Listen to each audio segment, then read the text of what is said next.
What's happening, everybody? Time for another NBA Total Chaos with me, Allie Burns from Picks and Parlays.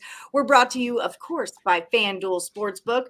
Check out the FanDuel Sportsbook and use my link. They're going to hook you up with a no-sweat first bet up to $1,000. The link is in the description of the video. And if you're in the state of Ohio, they're going to drop $100 into your account just for signing on, even though you don't go live until January.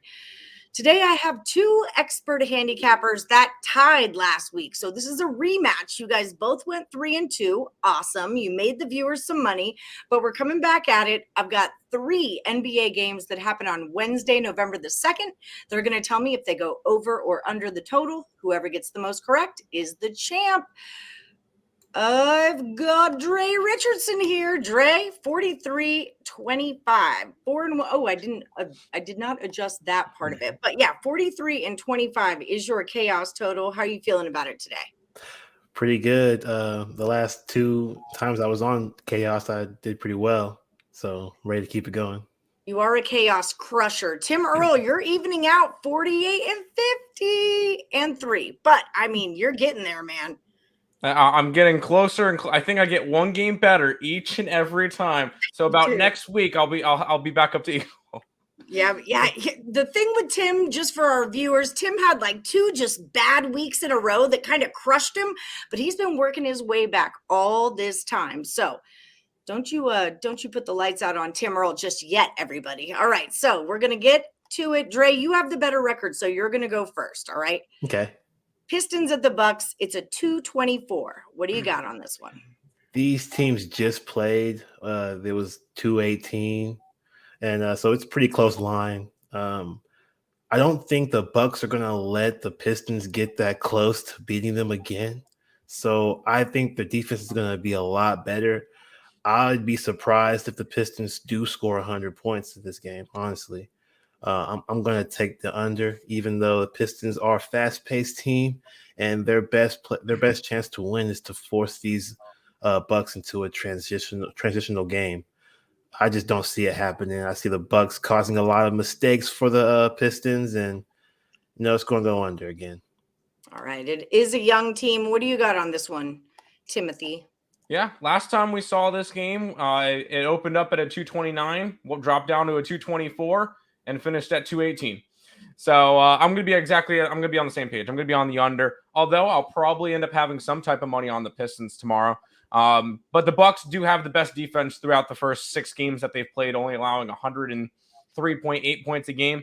Their offense is nothing crazy. They're a slower paced team, especially when you get a couple of guys that are getting a little bit up there. So they're going to have to play good defensively. Under is going to be the total for this one. Slow and low. That is the tempo. Tim Earle, keep it rolling with the Jazz at the Mavericks. It's a 222. Yeah, this one was the one that was a little bit tricky.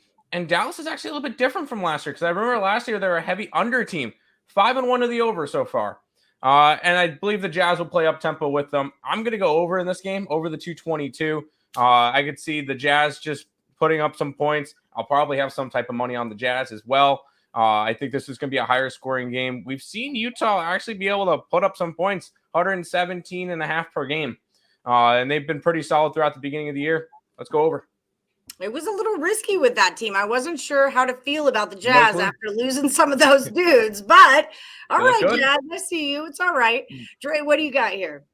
I'm going to agree with him on the over on this game. The Jazz are a really young team, but not only that, they're still top of the league in scoring and 3-point percentage. Like, these guys are just running and gunning. I like this team a lot. I would actually bet on the Mavs to win minus 5.5 though. I just think Luka is going to be hard to guard and hard to stop.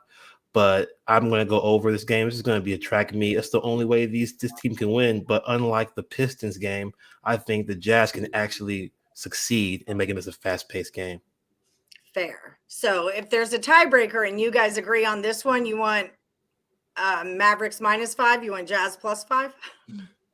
I'll take the Jazz. I'll probably be on their money line tomorrow. Pelicans are at the Lakers. It's a 230 to you, Dre. Let's see what happens. This is going to go under. I think this is going to go under. The Lakers, they play good defense. That's all they really have in their over right now. They're making teams work hard for their points.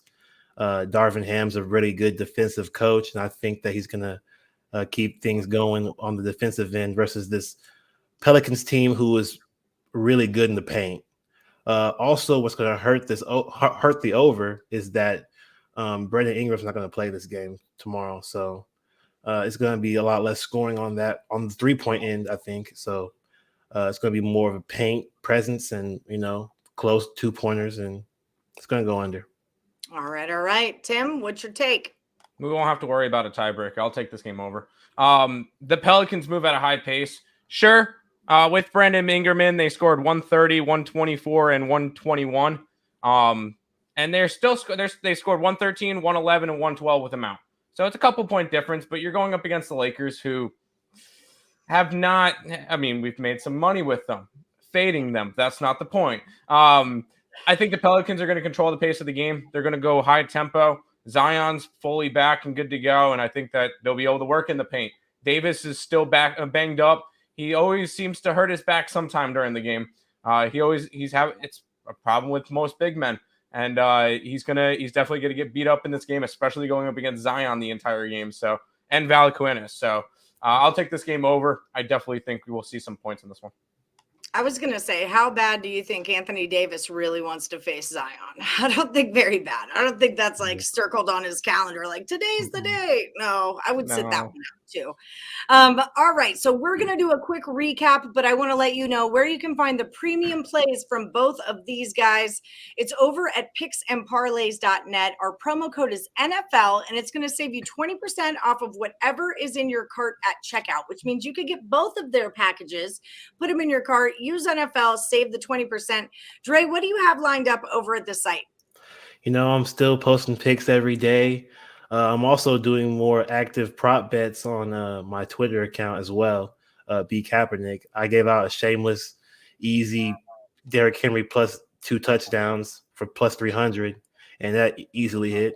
So there's free picks out there too, even though, I do have a lot of picks for sale that I'm most confident in.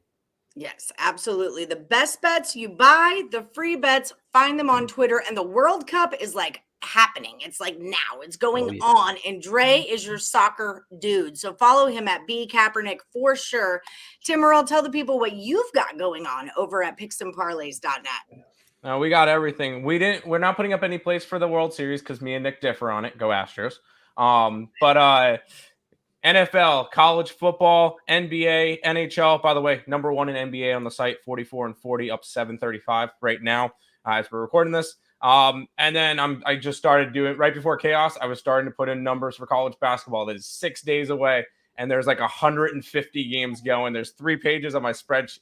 I'm ready for it. It's gonna be a fun season. And normally for me and Nick, the November, December, beginning of January is the best time for us to get out on it because that's the early time before conference play really gets into full swing. That's when me and Nick make a lot of our good money. So definitely jump on early. So what are you doing wrong in conference time then? I don't know. It just I cannot figure. We were up like 70 something units when it came to the first couple months, like the November, December, beginning of January. And then once conference time came, we just plummeted. I don't understand. Check your home and aways. Remember, the home team's not always at home. Sometimes they're away when you're doing totals. Earle Sports Bets is number 3 over the last 7 days on the site. You're 54-53. You're up $685. Now that's a lot of plus money. If you're 54-53, but you're up almost $700, that's a lot of plus money. So I hit on the Pistons plus $3 against the Warriors. So let's go. Dogs. All right, let's hear those dogs barking. Let's do a quick recap. Speaking of plus money and dogs, if you guys are looking for me, you can find me on Twitter at +moneyhoney. All right, that's how I roll. Pistons are at the Bucks. It's a 224. They agree it goes under. Jazz and the Mavs, 222. They agree it goes over. We differ when it comes to the Pelicans at the Lakers. 230. Dre says under. Tim says over. That's how we're doing this round of NBA Total Chaos. Like I always say, may the best capper win.